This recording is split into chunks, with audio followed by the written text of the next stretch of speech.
viene de la Universidad de Burgos, España, una de las universidades hoy el día de donde se cuenta con un laboratorio paleomagnético probablemente mejor equipado y sobre todo un laboratorio muy productivo en términos de publicaciones y otros objetos de divulgación científica.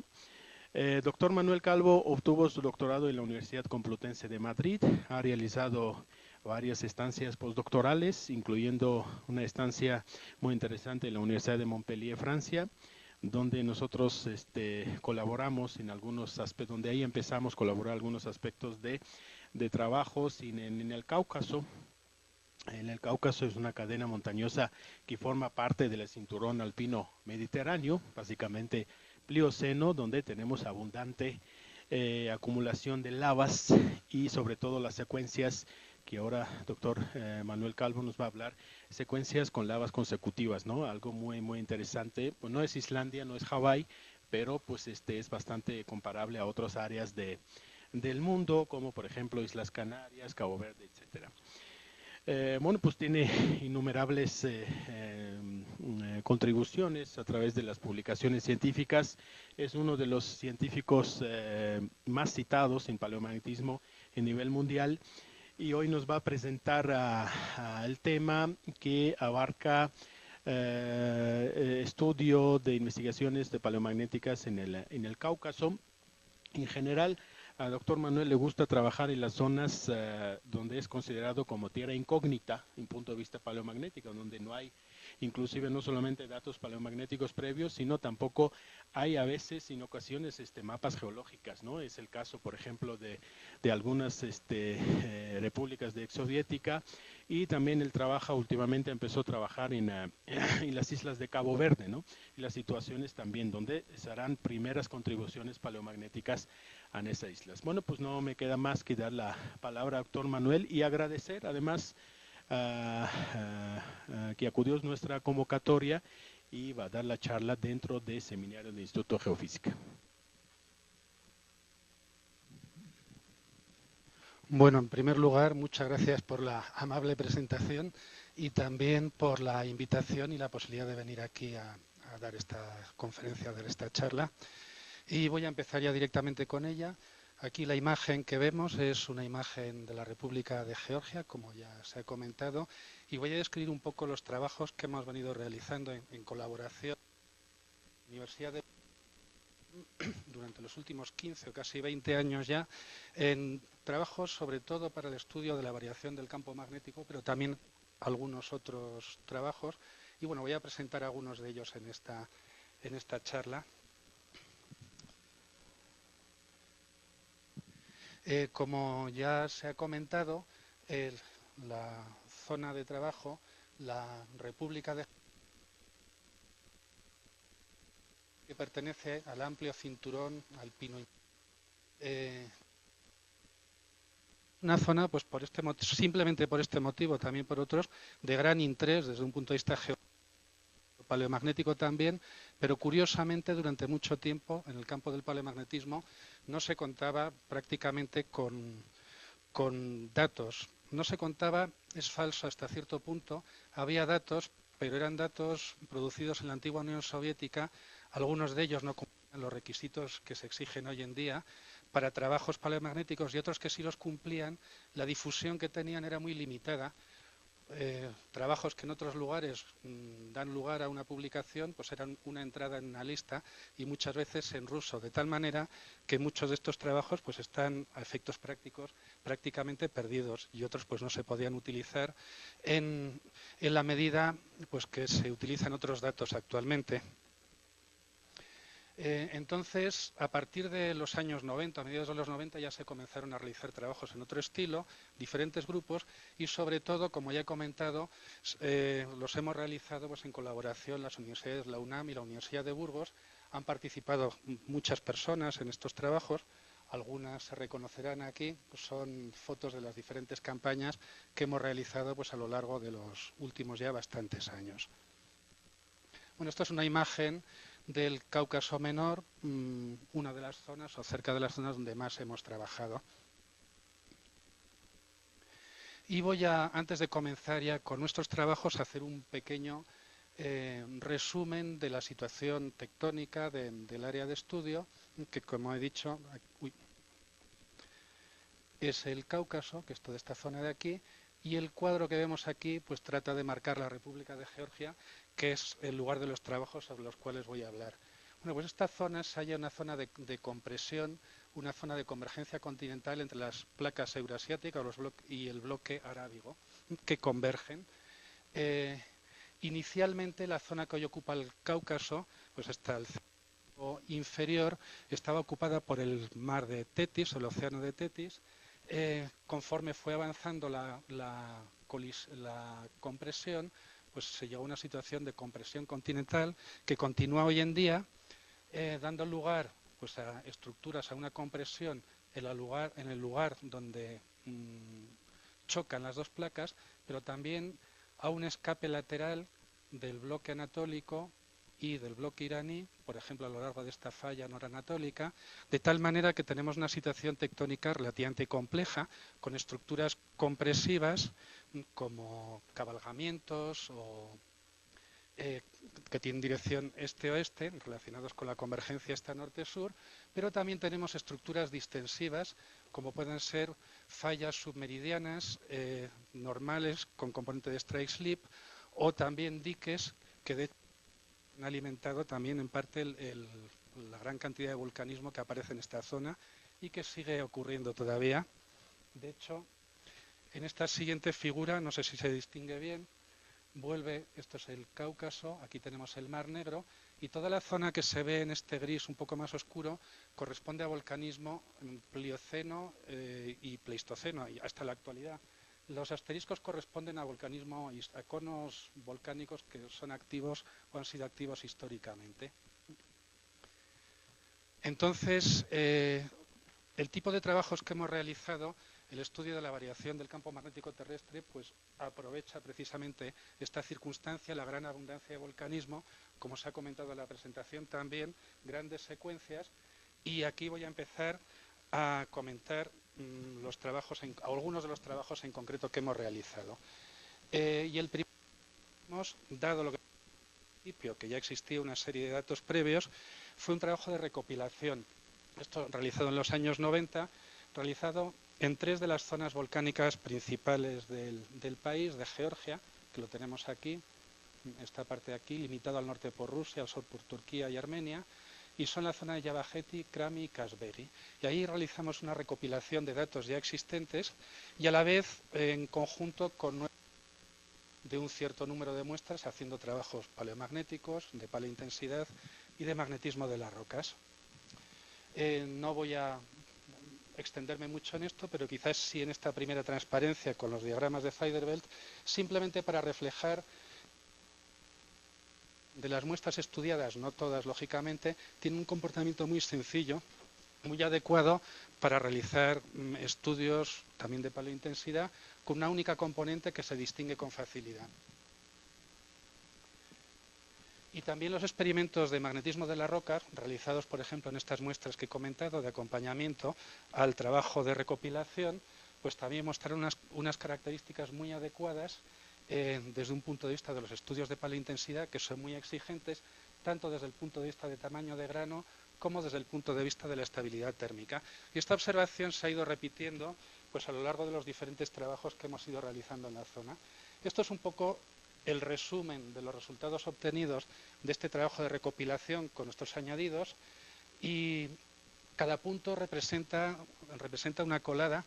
Lamentablemente, al ser un trabajo de recopilación, muchas de las coladas estaban representadas por pocos datos, insuficientes quizás, pero al tratarse de muchas coladas, por ejemplo, ya pudimos comprobar, teníamos direcciones normales, inversas, algunas transicionales, que las direcciones, a pesar de hallarnos en una zona, pues una tectónica activa y tan compleja, las direcciones medias se correspondían con el campo actual o el campo esperado también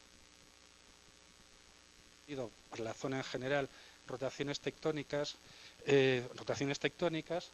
y lo mismo se puede decir para las 3 zonas que he mencionado antes, que aparecen aquí sin su margen de error, pero cuyas direcciones paleomagnéticas coinciden prácticamente con las esperadas. O sea que tenemos una situación con mucho volcanismo, una situación con secuencias de coladas, con un comportamiento desde el punto de vista del magnetismo de las rocas y del paleomagnetismo excelente para realizar estudios de paleointensidad y con pocos movimientos o escasos o ninguno tectónicos que pudiesen interferir en el análisis del campo.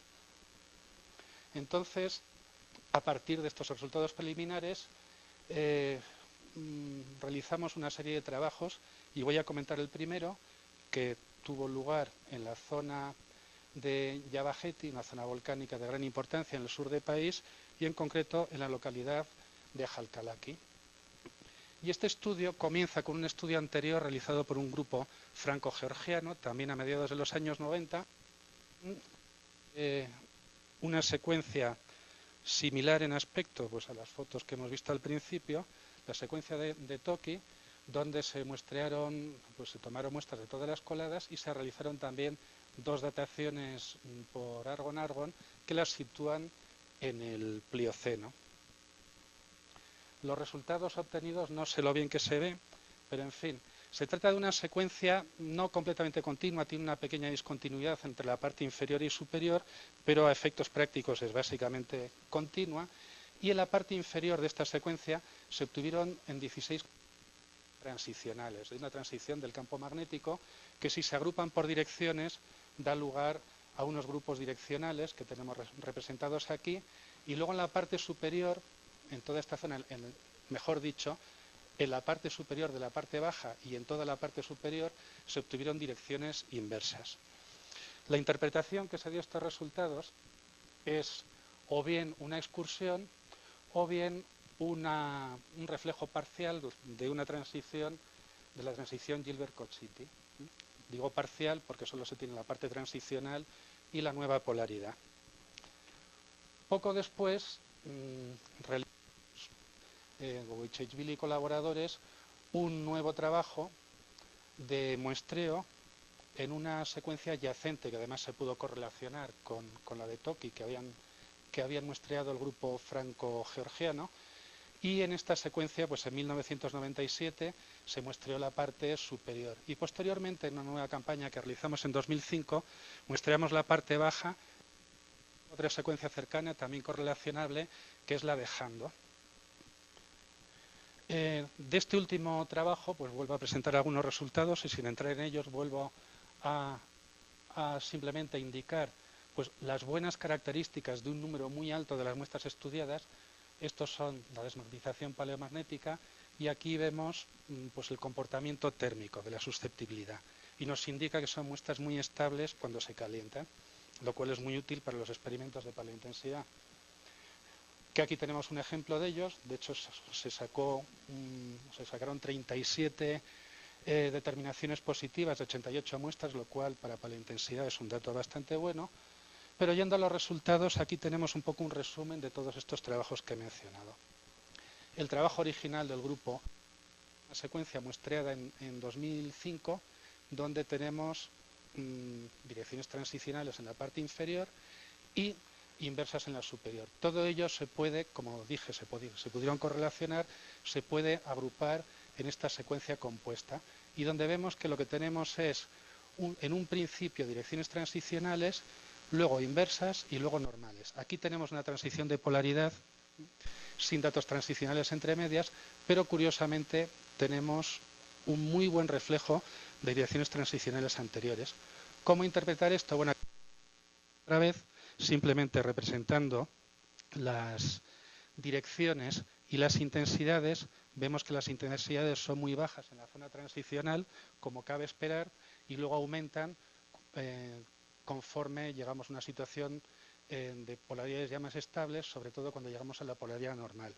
Interpretación de todo esto, estamos viendo la transición Gilbert-Gauss entre estas inversas y estas normales, pero antes, y esto es el aspecto más interesante, tenemos un precursor, una observación que se ha hecho también en otras transiciones de polaridad, un precursor previo y después llega la transición de polaridad importante. Voy a continuar, voy a comentar algunos otros trabajos en otras secuencias de polaridad, y al final de la charla comentaré otro tipo de trabajos, y menciono ahora a continuación otros trabajos realizados en la misma zona de Java Getty en diferentes secuencias de coladas o de flujos, que son los que vienen nombrados aquí. Aquí tenemos una imagen del muestreo y se trata de 4 secuencias de coladas, una de un cierto tamaño, la de Masavera, y otras de menor tamaño, y prácticamente todas ellas de edad pleistocena, salvo en esta última dilisca, donde también había una parte que entraba en el Plioceno. En este caso, quizás no me voy a extender tampoco demasiado, pero sí comentarlo. Esto es un diagrama en el cual se representan características de las curvas de histéresis de las muestras estudiadas, en concreto relaciones de ciertos parámetros de las curvas. Y estas relaciones de parámetros nos informan acerca del estado de dominios de estas muestras. Entonces, vemos que todas ellas aparecen en un estado de dominio pseudo-monodominio y que puede corresponder también a una mezcla de multidominios o monodominios, pero además hemos indicado con círculos aquellas muestras que tienen un comportamiento térmico muy estable, es decir, que si las calentamos y las volvemos a enfriar, no observamos ninguna variación mineralógica.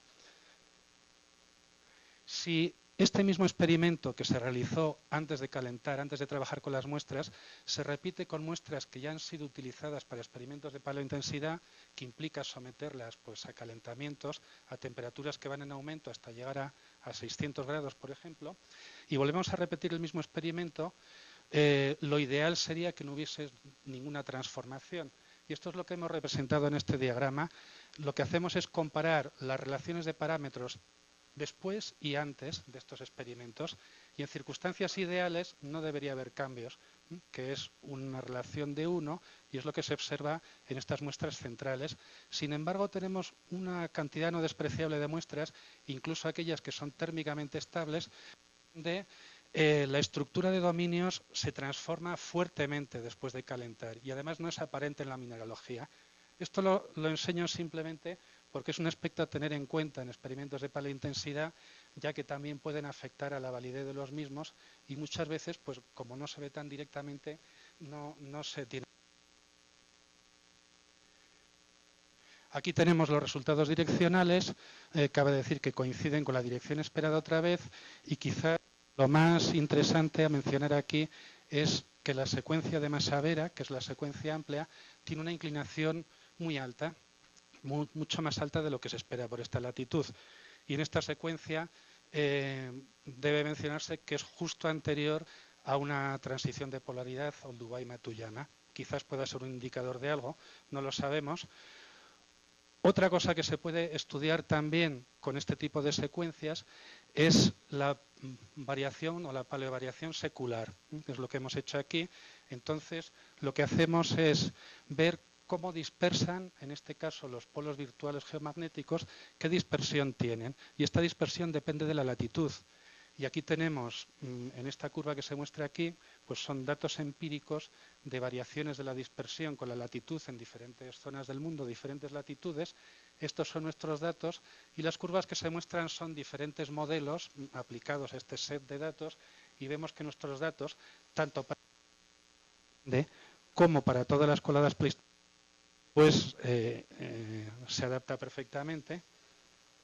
Resultados de paleointensidad, también hubo unas cuantas, aunque menos que en otras ocasiones, determinaciones. Aquí tenemos el resumen total de los datos, con las direcciones, en este campo de aquí, las edades, en algunos casos se contaba con datos radiométricos de potasio, argón o de argón-argón, y aquí tenemos los valores de paleointensidad. Y curiosamente en la secuencia de Masavera tenemos una variación primero en disminución, pero al final en aumento, a pesar de que sabemos de que por encima de esta colada de M12 se produce una transición de polaridad. O sea que tenemos, sin entrar todavía en la transición, pero en los datos pretransicionales, es decir, no estamos dentro de ella todavía, tenemos un claro aumento de la intensidad. Esto en cuanto a esta secuencia, y quizás vamos a mencionar más trabajos que realizamos en diferentes lugares, son trabajos que en parte forman ya parte de tesis doctorales, alguna concluida, alguna que está en curso. Esto en concreto se refiere a un trabajo realizado en las secuencias de apnea y de Corgi. Hicimos un trabajo preliminar en colaboración con los científicos georgianos que nos proporcionaron muestras de un muestreo antiguo y con las cuales hicimos un análisis de 2 secuencias de coladas, 2 secuencias más. Una llamada apnea, cuyas edades las tenemos aquí arriba, nos estamos moviendo por el Plioceno también, y Corgi con edades similares.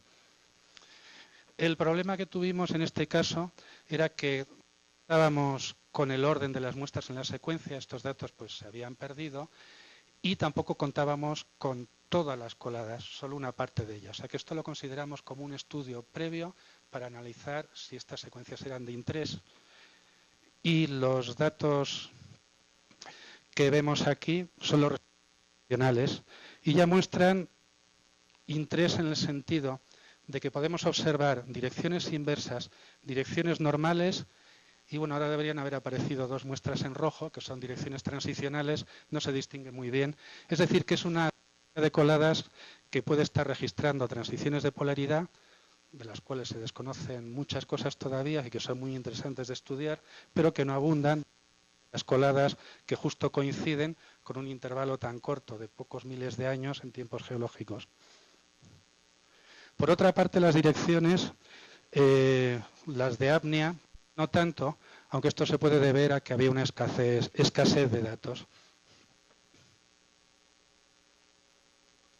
En fin, finalmente también debo decir que tuvimos experimentos de paleointensidad y en este caso obtuvimos una tasa de resultados válidos muy alta. Todos estos resultados, el interés de tener polaridades distintas, el buen comportamiento paleomagnético, el buen comportamiento desde el punto de vista de la paleointensidad, aunque con resultados muy variables, hacen que estos sean 2 secuencias muy interesantes para estudiar en detalle. Dato curioso añadido es que precisamente las secuencias transitorias tienen datos de intensidad no bajos, como cabría esperar. Es decir, todas estas secuencias presentan unas características que las hacen, yo creo que especialmente interesantes para este tipo de estudios. Y por eso emprendimos un estudio de más detalle que está enmarcado en una tesis doctoral codirigida tanto por mí y por el doctor Aftogovich-Eisvili, es decir, es una nueva colaboración entre estas universidades y que se ha comenzado pues hace un año escaso. Solo contamos con resultados preliminares, pero ya es muy interesante observar, por ejemplo, esta es la secuencia de apnea, esta es la de Corgi, y aquí mostramos los polos geomagnéticos virtuales. Están todos los normales y los inversos, vemos, quizás los vamos a ver primero aquí, que tenemos direcciones inversas o polos inversos, una transición y luego normales. Y todo esto lo tenemos reflejado aquí, pasándolos todos ya a normales. Si calculamos la media de todos estos polos, nos sale una dirección que coincide prácticamente con el polo esperado para el Plioceno. Sin embargo, si contemplamos el grupo de los polos normales y de los polos inversos, ninguno de los 2 coincide, lo cual es sorprendente, y puede ver con que estemos muy cerca de la transición. Es decir, aquí tenemos datos transicionales, pero si vemos todos estos datos previos de aquí, realmente tampoco coinciden exactamente con la dirección norte esperada, pero tampoco puede ser un motivo tectónico, que la variación es distinta en los 2 sentidos. Entonces, esperamos avanzar más en este trabajo próximamente. Hemos comenzado aquí en México, en Morelia en concreto, con estudios de paleointensidad de los cuales tenemos primeros resultados y que resultarán muy interesantes para delimitar en qué momento quizás podemos hablar de comienzos de transición o de comportamiento excepcional distinto al esperado. Y finalmente, y esta ya va a ser la última secuencia de la que voy a hablar y luego comentaré otro tema distinto al que también hemos trabajado, tenemos aquí la secuencia de Saro, una secuencia muy amplia que también constituyó parte de una tesis doctoral que se finalizó recientemente el año pasado de Ana Cacavari, también en colaboración entre nuestras universidades. Acompañando además a estos trabajos paleomagnéticos de intensidad, también realizamos dataciones argon-argon. Existían algunas anteriores que nos permitieron emplazar la secuencia. No voy a discutir los resultados, simplemente mostrar pues, el gran trabajo realizado, porque además se trata de una secuencia muy amplia, donde curiosamente todas las polaridades que obtuvimos fueron inversas. En una secuencia de 40 coladas, cabría esperar observar más cosas, pero no fue así. Tenemos aquí los datos de la paleointensidad que pudimos medir en esta secuencia y se observa que justo por esta zona de aquí, entre la colada 4 o 5, por esta zona, tenemos unas intensidades muy bajas en comparación con otras que corresponden a valores como los que cabría esperar. Además, pudimos observar en el campo que existe una discontinuidad, una posible discontinuidad entre estas dos coladas. En este sentido, interpretamos que después de la colada 4, que es la colada que se corresponde con estos valores tan bajos o muy cercana a ella, hubo una interrupción del volcanismo y se produjo una transición de polaridad justo en esos momentos, la transición Matuyama-Olduvai, y que posteriormente, unos bastantes años más tarde, es cuando emergieron las últimas 3 coladas. Esto también está de acuerdo pues, con lo observado sobre el terreno. Y para no hablar ya más de secuencias de coladas y de estudios encaminados en concreto a estudiar las variaciones del campo magnético, tanto en intensidad como en dirección, este último estudio tiene otra línea distinta, lo realizamos y tiene un carácter más arqueomagnético. Y en concreto, lo que estudiamos fue el yacimiento de Manisi. El yacimiento de Manisi es un yacimiento paleoantropológico muy conocido de la República de Georgia y se descubrió realizando unas excavaciones en esta ciudad medieval, y realizando las excavaciones pues los arqueólogos se toparon con diferentes artefactos arqueológicos, pero sobre todo con cráneos. 4 cráneos en un principio, el de la izquierda es el que corresponde a este hallazgo en Manisi, en Georgia, y lo especial el hallazgo en sí es que las dataciones radiométricas realizadas en la colada que está justo por debajo de este yacimiento, y también en cenizas donde ya aparecieron también artefactos, pues dieron edades de 1,8 1,85 millones de años. Es decir, que se trataba del humano o del homínino más antiguo de Europa, se dijo por lo menos en su momento. Se habían realizado una serie, debido al interés de estas zonas, se habían realizado una serie de trabajos paleomagnéticos previos, pero en todos los casos había algún problema. Por ejemplo, en el mejor trabajo realizado, el número de datos era muy escaso. En otro trabajo que se realizó había un número muy grande de datos, pero ninguna información paleomagnética y márgenes de error inaceptables prácticamente.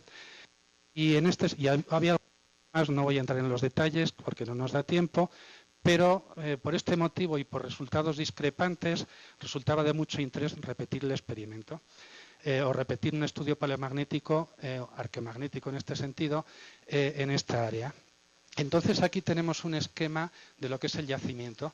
Tenemos aquí el basalto sobre el cual, o la colada basáltica, que por cierto ha aparecido previamente en esta presentación, la he mencionado, en la secuencia de Masavera, que es la que está datada en 1,8 millones de años. Sobre ello tenemos sedimentos de origen volcánico, cenizas, que pueden subdividir en estas 4 capas o estratos, A1, A2, B1 y B2.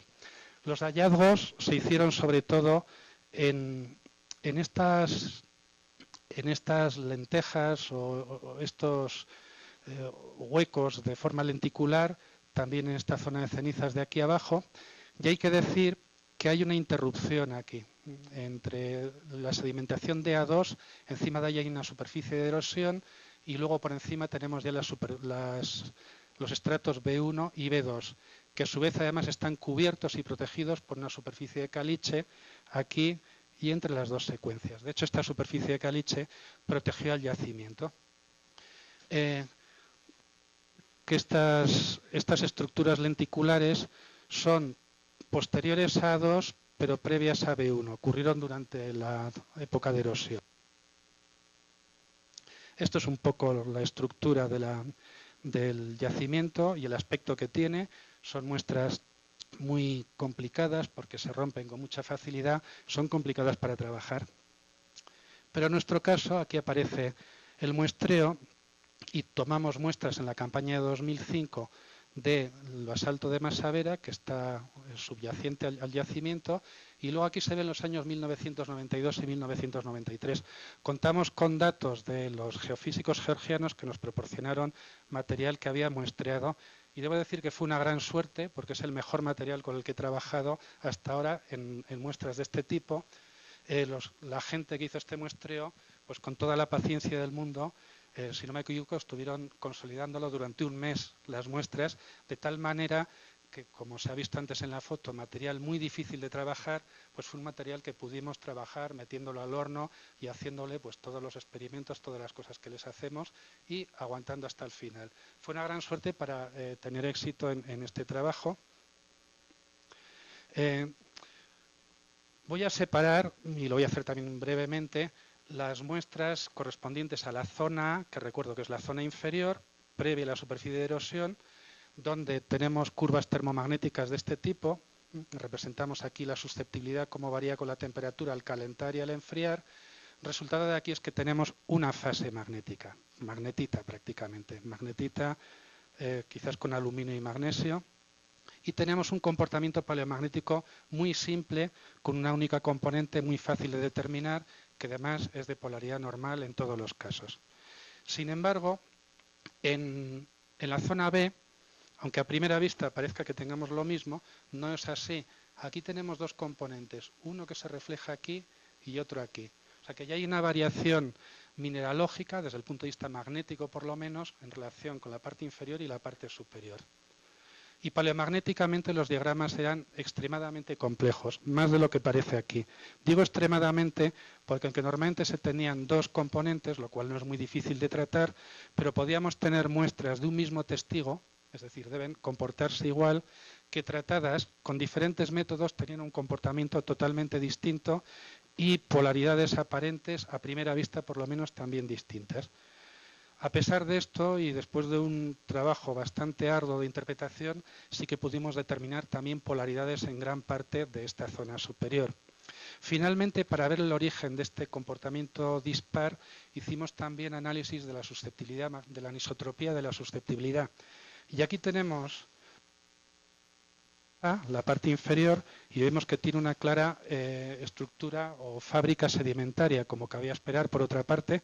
Sin embargo, en la unidad B tenemos una fábrica muy dispersa, compleja, y eso indica que las alteraciones posteriores han emborronado la señal paleomagnética y muy probablemente relacionadas con la producción de estas capas de caliche que he mencionado al principio de este apartado. Y el resumen final de este trabajo lo tenemos aquí, otra vez reflejadas las zonas de muestra.